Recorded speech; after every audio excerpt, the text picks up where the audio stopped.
नमस्कार, आप देख रहे हैं एमएनएस न्यूज और मैं आपके साथ सेजल। आइए नजर डालते हैं आज की खास खबरों पर। केरल, दुल्हन के एक्सीडेंट के बाद भी नहीं रुकी शादी, अस्पताल में कपल ने लिए 7 फेरे। केरल में एक अनोखी और भावुक कर देने वाली शादी सोशल मीडिया पे चर्चा का विषय बनी हुई है। अलपुझा की शिक्षिका अवनी जब शादी के रास्ते में थी तभी 3 बजे कार दुर्घटना का शिकार हो गई। रीढ़ की हड्डी में गंभीर चोट आने के बाद उन्हें एर्नाकुलम के लेंशोर अस्पताल में भर्ती कराया गया। दिन खास होने के कारण दोनों परिवारों ने शादी रद्द न करने का फैसला लिया। अस्पताल की अनुमति से अवनी और उनके मंगेतर इंजीनियरिंग प्रोफेसर वीएन ने इमरजेंसी वार्ड में बिना किसी सजावट या रस्म के सरल विवाह किया। डॉक्टर, नर्स और परिजनों की मौजूदगी में हुई इस शादी का वीडियो इंस्टाग्राम पर शेयर किया गया है, जो तेजी से वायरल हो गया। वीडियो देखने के बाद कई यूजर्स ने इस शादी की तुलना फिल्म विवाह से की। कुछ ने इसे सच्चे प्यार की मिसाल बताई, जबकि कुछ ने अस्पताल में जल्दबाजी में शादी करने को लेकर सवाल भी उठाए। बिहार, माताओं के दूध में मिला यूरेनियम, नवजातों में स्वास्थ्य जोखिम की आशंका। बिहार में कई जिलों में स्तनपान कराने वाली माताओं के दूध में यूरेनियम पाए जाने से चिंता बढ़ गई है। महावीर कैंसर संस्थान और एम्स दिल्ली के शोधकर्ताओं द्वारा किए गए अध्ययन के सभी 40 नमूनों में यूरेनियम मिला, जिसकी मात्रा 0 से 5.25 माइक्रोग्राम लीटर तक पाई गई। सबसे ज्यादा स्तर कटिहार में और औसत उच्चतम संदूषण खगड़िया जिले में दर्ज हुआ। रिसर्च के अनुसार लगभग 70% शिशुओं में गैर कैंसरकारी स्वास्थ्य जोखिम की संभावना देखी गई। हालांकि विशेषज्ञों का कहना है कि कुल स्तर स्वीकार्य सीमा में है और वास्तविक खतरा कम है। डॉक्टरों ने माताओं को स्तनपान जारी रखने की सलाह दी है, क्योंकि यूरेनियम का अधिकांश हिस्सा शरीर के मूत्र से जरिए बाहर निकल जाता है। यूरेनियम के लंबे समय तक संपर्क में रहने से बच्चों में तंत्रिका विकास, आईक्यू और मानसिक स्वास्थ्य पर प्रभाव पड़ सकता है।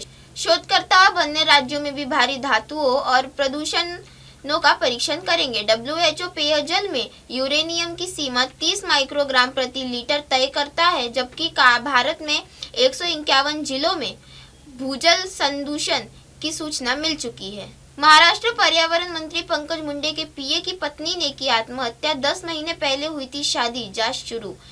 महाराष्ट्र की पर्यावरण मंत्री पंकजा मुंडे के निजी सहायक अनंत गर्जे की पत्नी डॉक्टर गौरी गर्जे ने आत्महत्या कर ली। घटना शनिवार शाम वर्ली इलाके में हुई, जहां डॉक्टर गौरी ने अपने घर में फांसी लगाकर जान दे दी। डॉक्टर गौरी के परिजनों का आरोप है कि अनंत गर्जे और किसी बाहरी महिला से अफेयर था, जिसके चलते गौरी मानसिक रूप से परेशान थी। पुलिस ने संदिग्ध हालात में मौत का मामला दर्ज कर लिया और आगे की जांच जारी है। अनंत गर्जे और डॉक्टर गौरी की शादी 7 फरवरी को हुई थी और शादी को अभी 10 महीने भी नहीं हुए थे। डॉक्टर गौरी मुंबई के KEM अस्पताल में कार्यरत थी। पंकजा मुंडे ने भीड़ में होने वाले अपने सभी कार्यक्रम रद्द कर दिए हैं। पुलिस ने शव को पोस्टमार्टम के लिए KEM अस्पताल भेज दिया है और मामले की जांच जारी है। सीकर में जहरीला धुआं फैलने से महिला की मौत, 15 बच्चों समेत 23 लोग अस्पताल में भर्ती। फैक्ट्री में गैस रिसाव की आशंका। सीकर में शांति नगर इलाके में बुधवार रात अचानक उठे जहरीले धुएं से अफरा तफरी मचा दी। रात करीब 9:30 बजे धुआं उठता शुरू हुआ और देखते ही देखते आधा दर्जन कॉलोनियां इसके चपेट में आ गई। लोगों को सांस लेने में दिक्कत, आंखों में जलन, सिर दर्द और उल्टी जैसी समस्याएं होने लगी। घबराए लोगों ने घरों से बाहर निकलकर अस्पताल की ओर दौड़े, जहां SK और निजी अस्पतालों में रात भर भीड़ लगी रही। धुएं के संपर्क में आए 23 लोगों को भर्ती कराया गया, जिसमें 15 बच्चे भी शामिल हैं। इलाज के दौरान 65 वर्षीय महिला की मौत हो गई। स्थानीय लोग बता रहे हैं कि धुआं इतना घना था कि पूरा क्षेत्र धुआं सा दिखाई देने लगा। प्रशासन को आशंका है कि पास की कपड़ा फैक्ट्री में नए प्लांट के गैस या केमिकल लीक हुआ होगा। हालांकि आधिकारिक पुष्टि नहीं हुई है। धुएं के स्रोत और कारण की जांच के लिए टीमें गठित कर दी गई है। प्रदूषण नियंत्रण बोर्ड और तकनीकी विशेषज्ञों को भी मौके पर बुलाया गया है। देर रात तक क्षेत्र में दहशत का माहौल बना रहा। फिलहाल स्थिति नियंत्रण में बताई जा रही है, लेकिन लोगों में चिंता और नाराजगी जारी है। धुआं आ रहा है, धुआं जैसा महसूस हुआ तो उस धुएं से मतलब धीरे धीरे सांस लेने में प्रॉब्लम होने लग गई, बच्चों के, महिलाओं के, जो बूढ़े व्यक्ति है ना उनके। पहले तो हमने ये सोचा कि ये धुआं नहीं, धुआं है, और धुआं के बाद में हमने ये सोचा कि ये जो अभी धूल आती है ना सर्दी के मौसम में, शायद वो जल्दी आ गई होगी, सर्दी का मौसम है। लेकिन वो धीरे धीरे जैसे जैसे मतलब अंदर गया, उस हिसाब से खांसी आना, सीने में दर्द होना और मतलब सांस लेने में दिक्कत होने लग गई थी। और पूरे हमारे वार्ड में, मोहल्ले में, पूरे में हो गया है ऐसे। जला हुआ था क्या मैडम वहाँ पे? जला हुआ हमने देखा नहीं, लेकिन पहले स्टार्टिंग में तो हमें ऐसा महसूस हुआ कि कोई धुआं ही आ रहा है, जला हुआ का धुआं आ रहा है। लेकिन बाद में ऐसे वो स्थिर रह गया ना, तब हमें ऐसा लगा कि ये धूल आ गई। तो कितने जो बच्चे आपकी स्कूल के हैं? 10-12 बच्चे भी हैं, 15-20 हमारे मतलब मोहल्ले की जो महिलाएं हैं ना, महिला और बच्चों पे ज़्यादा हुआ है इसका, जो या कोई उम्र में बुजुर्ग है उसके ज़्यादा हुआ है ये। किस तरह की हालात बता रहे हैं? अभी ठीक है, सब कंट्रोल में है, बच्चे भी सब ठीक है, और हमारे जो वार्ड के जो मेंबर यहाँ एडमिट हैं वो भी सब ठीक है। अभी कंट्रोल हो गया और प्रशासन ने तुरंत एक्शन ले लिया, और यहाँ डॉक्टर है उन्होंने भी मतलब तुरंत ही सबको कंट्रोल किया, अब कंट्रोल में हो गए। ये शाम को 6 बजे से लेके और मतलब लगभग 9 बजे तक वो धुआं रहा वहाँ। अब कर्नाटक में सीएम बदलने की अटकलें तेज। खरगे बोले जो भी होगा आला कमान फैसला करेगा। कर्नाटक के मुख्यमंत्री परिवर्तन की चर्चा एक बार फिर जोर पकड़ चुकी है। इसी बीच कांग्रेस अध्यक्ष मल्लिकार्जुन खरगे ने कहा कि जो भी निर्णय होगा वह पार्टी आलाकमान ही लेगा और इस पर उन्हें कुछ कहने की आवश्यकता नहीं है। उनकी यह टिप्पणी पर बैठक के बाद आई है, जिसमें उन्होंने बेंगलुरु के सीएम सिद्धरमैया से 1 घंटे से अधिक बातचीत की। राज्य सरकार का 2.5 साल का कार्यकाल 20 नवंबर को पूरा होने से नेतृत्व परिवर्तन की अटकलों में और जोर पकड़ लिया है। खरगे से मुलाकात के बाद सिद्धरमैया ने भी कहा कि वह आलाकमान के फैसले का पालन करेंगे। यह 1 सप्ताह में उनकी दूसरी मुलाकात थी। वही डिप्टी सीएम डीके शिवकुमार ने के समर्थक विधायकों ने भी दिल्ली में खरगे से मिलकर अपनी दावेदारी की मौजूदगी देने की कोशिश की। शिवकुमार चाहते हैं कि पार्टी पहले नेतृत्व परिवर्तन पर निर्णय करे, जबकि सिद्धरमैया कैबिनेट विस्तार और फेरबदल और प्राथमिकता दे रहे हैं।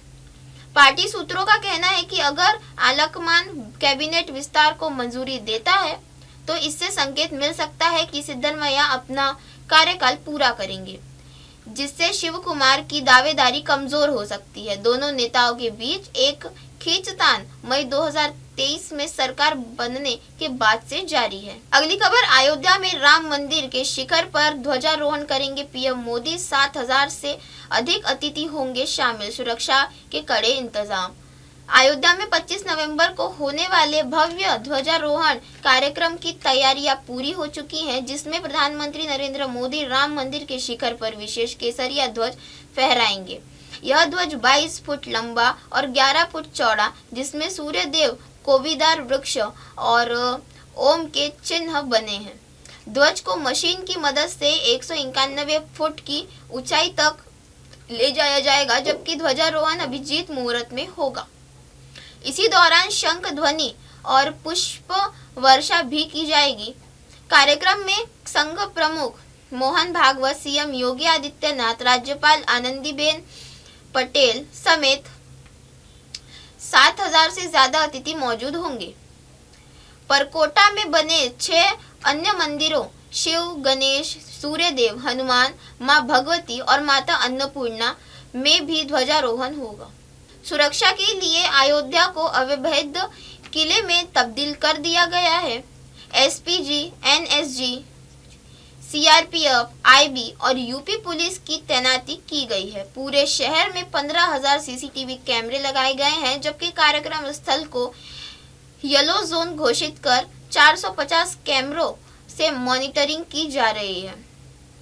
शहर को त्रेता युग की अयोध्या की तरह सजाया गया है और पूरा क्षेत्र रोशनी से जगमगा रहा है। रायसीन 6 साल की मासूम से दुष्कर्म का आरोपी फरार, गुस्साए लोगों ने जयपुर जबलपुर हाईवे जाम कर लिया।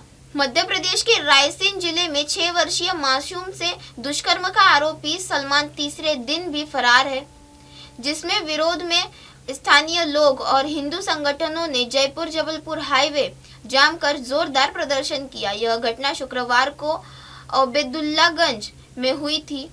आरोपी की गिरफ्तारी न होने पर औबेदुल्लागंज और सुल्तानपुर नगर पूरी तरह से बंद कर दिए गए।